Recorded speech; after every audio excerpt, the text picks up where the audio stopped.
Hello. नमस्कार म्हणलं. नवनाथ बन बोलत आहात का कोंड्यावरनं? नाही नाही, बोला ना, कोण बोलतंय? मी अर्धापूरहून संग्राम देशमुख बोलतोय म्हणलं. बोला बोला. ते काल आपल्या गावात निवृत्ती हो सखाराम हो, कदम. सखाराम कदम यांची सुसाईड केली त्यांनी आता. हो, त्यांनी सुसाईड केलं आणि त्याच धक्क्यानं त्यांचे वडील सुद्धा वडील वारले. पण.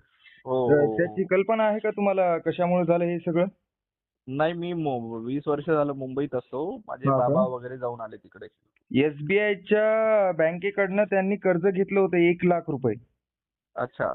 हा, तर त्याचं व्याज दर मिळून सगळे 1,70,000 रुपये झाले होते आणि बँकेकडनं त्यांना नोटीस येत होत्या. अच्छा. हा, ते काल सीएम सरांनी सांगितलं ना, की कर्जमाफीच्या म्हणजे आता काय हो, त्याच्या आधी नोटीस इश्यू झाल्या आणि त्यांनी आता सुसाईड करताना चिठ्ठी लिहिलेली आहे. त्यावर त्यांनी स्पष्ट लिहिलेलं आहे की कर्जामुळे हो सुसाईड केलंय हो म्हणून. हो हो, कारण ते शेती त्यांची आता काय पाऊस पण खूप झाला आपल्याकडे. मग आपण प्रचंड पाऊस भाजप पडलाय, त्याच्यात खूप नुकसान झालं, शेतकऱ्यांचंही हो, नुकसान आपण झालं. आमच्या भाजपचे आमच्या शेतीत